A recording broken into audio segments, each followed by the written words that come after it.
നൂലിൽ കെട്ടിയിറക്കിയ ഫാസിസ്റ്റ് വിരുദ്ധതയുമായി ഇറങ്ങിയിരിക്കുന്ന സകലമാന UDF അംഗങ്ങൾക്കും അതോടൊപ്പം തന്നെ കപട മീഡിയകൾക്കുമാണ് ഫാസിസ്റ്റ് വിരുദ്ധത പുലമ്പുന്ന ചില മീഡിയകളുണ്ട്. അത്തരം ആളുകൾക്ക് വേണ്ടി ഡെഡിക്കേഷൻ ചെയ്യുന്ന വീഡിയോ ആണ്. കൺകുളിർക്കെ കാണുക. കാസർഗോഡ് നിന്നാണ് പൈവളികെ പഞ്ചായത്തിൽ മുസ്ലിം ലീഗ് അംഗത്തിന്റെ പിന്തുണയിൽ BJPക്ക് സ്റ്റാൻഡിംഗ് കമ്മിറ്റി പദവി. സ്റ്റാൻഡിംഗ് കമ്മിറ്റി അധ്യക്ഷ തെരഞ്ഞെടുപ്പിലും മുസ്ലിം ലീഗ് അംഗം BJPക്ക് വോട്ട് ചെയ്തു. അരുൺ പാറയ്ക്കൽ വിവരങ്ങളുമായി. അരുൺ, നേരത്തെ അംഗങ്ങളുടെ തെരഞ്ഞെടുപ്പിൽ 4 UDF അംഗങ്ങളാണ് BJPക്ക് വോട്ട് ചെയ്തത്. ഇപ്പോൾ അധ്യക്ഷ തെരഞ്ഞെടുപ്പിലും അത് ആവർത്തിച്ചിരിക്കുകയാണല്ലേ?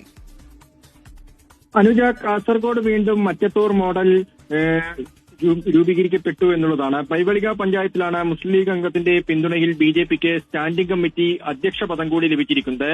ആരോഗ്യ വിദ്യാഭ്യാസ സ്റ്റാൻഡിംഗ് കമ്മിറ്റിയുടെ ചെയർപേഴ്സണായി BJPയുടെ സുമന ജി ഭട്ട് വിജയിച്ചിട്ടുണ്ട്. സ്റ്റാൻഡിംഗ് കമ്മിറ്റി അധ്യക്ഷ തെരഞ്ഞെടുപ്പിൽ മുസ്ലിം ലീഗ് അംഗം BJPക്ക് വോട്ട് ചെയ്തതാണ് ഇതിന് കാരണമായത്. ഈ ആകെ 21 അംഗങ്ങളാണ് പൈവളിക പഞ്ചായത്തിലുള്ളത്. 21 സീറ്റുകളാണുള്ളത്. അതിൽ UDFന് 9, LDFന് 7, BJPക്ക് 5 എന്നിങ്ങനെയായിരുന്നു.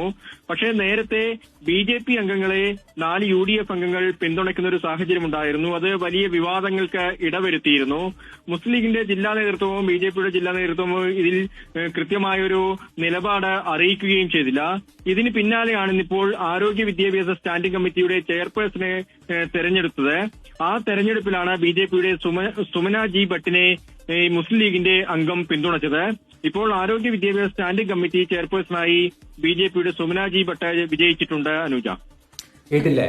UDFനോ അല്ലെങ്കിൽ LDFനോ ജയിക്കാൻ നല്ല സാധ്യതയുണ്ട്.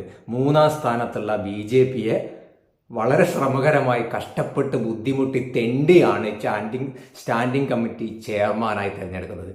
ഈ UDFന് LDFനെ സഹായിക്കാം. LDFനാണ് മുൻതൂക്കം. ഇനി LDFന് തിരിച്ചും ഒരു ഔദാര്യത്തിൽ UDFനെ സഹായിക്കാം. 2 പേർക്കും പറ്റില്ല. ഇവരാണ് ഫാസിസ്റ്റ് വിരുദ്ധത വിളമ്പാൻ വേണ്ടി നടക്കുന്ന ഉളുപ്പില്ലാത്ത വർഗങ്ങൾ. ഈ കാസർകോട്ടാണ് ഫാസിസ്റ്റ് വിരുദ്ധതയ്ക്ക് വേണ്ടിയിട്ട് ഇതേ കാസർകോട്ടാണ് നമ്മൾ ഫാസിസ്റ്റ് വിരുദ്ധതയ്ക്ക് വേണ്ടി ഇവരാണ് SDPIക്കാർക്ക് ഫാസിസ്റ്റ് വിരുദ്ധ ക്ലാസ് എടുത്തു കൊടുക്കുന്നത്. അവർ ഡീലുണ്ട് പോലും. മീഡിയ 1 രഹസ്യ ഡീൽ, ഒപ്പുവെച്ച ഡീൽ എന്നൊക്കെ പറഞ്ഞുകൊണ്ട് വെണ്ടക്കാക്ഷരത്തിൽ എഴുതി കാണിക്കുന്നത്.